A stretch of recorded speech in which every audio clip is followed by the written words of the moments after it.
With the school semester finally ending and summer fast approaching, I figured it was the perfect time to start another coding project to grow my portfolio. After a recent playthrough of the rhythm game Archaea, I found myself fascinated by how these games work internally, and that quickly became my next challenge. Could I actually create a rhythm game? But this time, I didn't want to just open an engine and start coding. I wanted to get out of my comfort zone.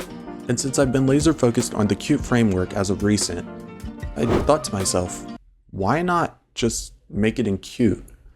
Sure, it'll come with challenges that I wouldn't have to face in a typical game engine, but that's what we're here for, right?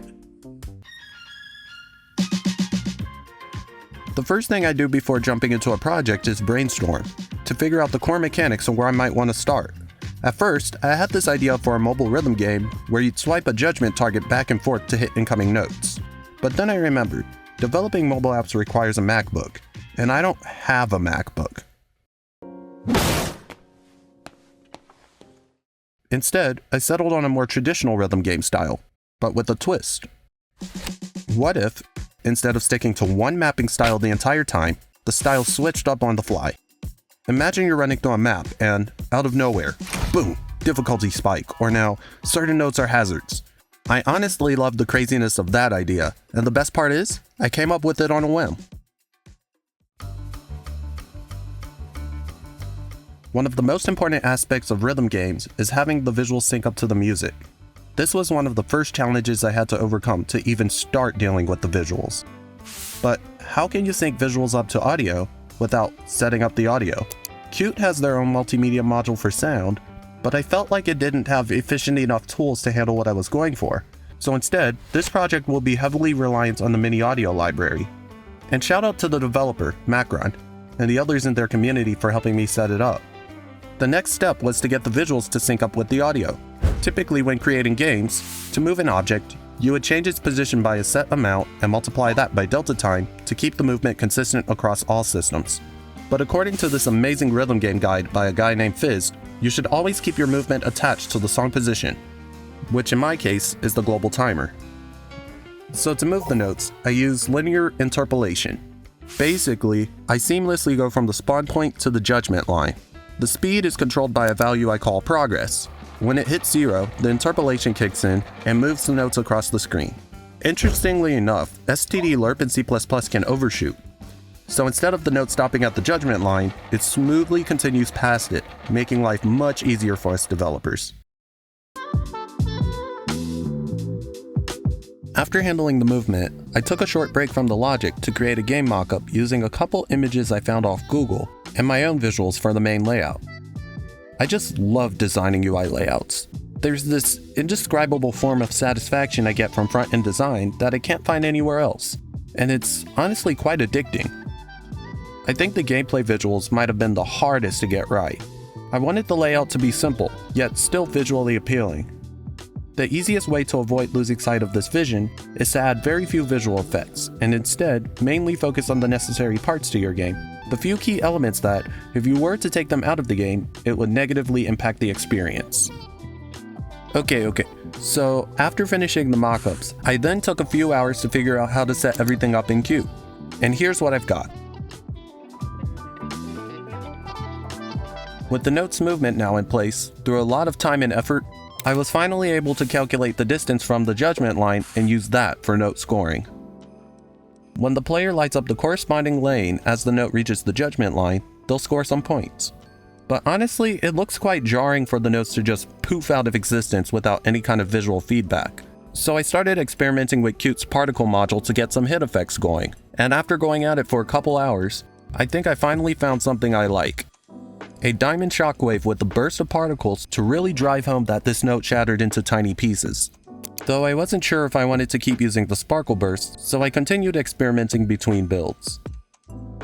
Now, let's talk about hold notes. These are special notes where you have to hold down a button until the note duration ends to obtain the full score. The hold notes were by far one of the most time-consuming tasks for me to complete, specifically because I wanted to add the slide notes that you see in games like Chinithum. After spending some time brainstorming how I wanted to approach the hold and slide notes, and messing around with Qt's shape path tools, here's what I've come up with. The hold note consists of both a head and a tail end. I'll draw a rectangular path between them and spawn an emitter that gives the player visual feedback that they are holding the note. The base effect for the hold notes is this pulsing diamond. I think it really gives the feeling of energy emanating from this note. The slide notes use a similar concept, but instead of keeping the head in one place, when the hold is activated, we'll hide the head and gradually move it toward the position of the tail end. You may wonder, why not just delete the head if we're going to hide it anyway? We don't delete the head because we'll use its X position to guide the corresponding end of the trail to the tail's position. Okay, so what's the point of the slide note if all that's required of the player is to hold the button down, just like our standard hold note? Well, that's where the mouse comes in. I'll add mouse movement functionality to the core object to keep this note type engaging. Keep the core inside of the trail until the hold duration is finished and you'll successfully score points. If it strays too far away from the path, the note will be registered as missed. Pretty cool, right? Once again, taking a break from programming the logic, I continued making visual adjustments for the UI. Stemming from my inspiration from Arkia, I knew I wanted the theme to surround the concept of memories, so I started researching words and colors that could be used to depict some of the features and concepts of the game. ChatGPT was also very helpful for pulling a bunch of memory-related words in one place, allowing me to deepen my research on the theme of the game. Thanks, chat. Remember that concept of changing gameplay styles over time mid-game? Well, that will be determined by this emotional capacity container. It will consist of up to 5 tokens that will determine the map style. Each map will have a specific set of tokens, and they auto-activate at predetermined sections of the map, so you won't really know which set of tokens a map contains until you've run through it at least once. There are 6 possible tokens as of right now. Bliss simplifies the mapping style to mostly hold notes. Euphoria keeps the notes variety down to 3, one being a new note I like to call the double tap note. You time the hit like any other note, but to break this one, you have to hit it again when a judgment rectangle matches the size of the note object. Basically, the note becomes a quick little Osu minigame. Nostalgia limits the style to only tap and hold notes. Paradox temporarily adds the forgotten note type to the map. These are notes that deplete your score when hit, so be careful. Fracture invokes a difficulty spike from up to 2 levels higher than the current one. And Confusion is an uncertain mixture of the other 5 modes.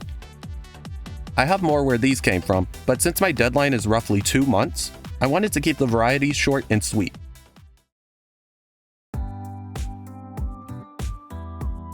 I wanted the menu UI to look modern and rather minimalistic, so I took inspiration from games like Figros and Voez to get an idea of what that might look like. So now, the menus primarily use simple shapes, gradients, and opacity adjustments as eye candy. That way, the focus point can always be the user-defined background illustration. Following the concept of memories, I decided to name the game Rebirth and give the title screen text this futuristic-looking design. I was initially going to go with these really dope blue, white, and black colors, but I think they are more in line with a cyber world theme than a memory theme. So instead, I settled on these more subtle colors. Right before I hopped off of Photoshop, I found this background I liked, especially after blurring it. But since I'm not the creator, I decided to do my own variation of the blurred version, using the same color palette as the original. Check this out.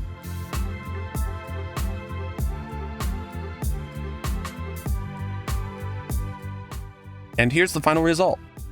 I wanted to do something that closely resembles the blurred version of the original. Overall, I'm pretty happy with the result. Okay, so quick talk about the elephant in the room, the performance. You guys have probably noticed that most of my footage of the game hasn't been very smooth. I'm talking that buttery 60 frames per second you'd expect from rhythm games. Hitting that frame rate has been a real uphill battle for me, especially since this is my first time making a game without a traditional game engine. Normally, an engine handles all the frame rate stuff for you. Multiply your speeds by delta time and everything feels consistent. But in my game, I'm handling the note movement with Lerp, so I had to build my own timing system from scratch. Qt does have a Qt timer class, which lets you run updates at fixed intervals, but it alone wasn't reliable enough to prevent visual jitter. That led me down the rabbit hole of threading, which, if you don't know, basically is giving your program another lane of traffic so the main GUI doesn't get clogged. Moving heavy calculations like note positioning into another thread helped, but it didn't completely solve the problem. At the end of the day, Rebirth will run smoother on higher end systems, but still will be playable on lower end ones. It's not perfect, but after weeks of experimenting with alternatives, this is the best I could do. Otherwise, I would never be able to finish the project. So now we have the title screen, menus, and game loop. There are only a few things to finish before I call this project done. First, I added a results screen with a simple ranking system. Now, the player is ranked for completing the map based on accuracy. I also further optimized my code because it was an absolute disaster of a mess. Then I mapped some copyright-free tracks, because I can't give you guys any of the tracks and images I used for the test builds. The game now uses images from Pixels and music from Pixabay. Finally, I added a music player on the title screen. It now plays a random track based on the maps that are in the system. This feature is inspired by Osu's title screen music player. I think it really helps fill the silence, since I currently don't have any title screen music. And that, my friends, is the behind the scenes devlog of Rebirth. If you'd like to take it for a spin, it's up on GitHub now, and I'll leave a link down in the description for y'all to check it out. If you like what you saw, be sure to leave a like and subscribe for more programming content. And also feel free to leave a comment about your thoughts on the project. Thanks for watching, and I'll catch you guys in the next one.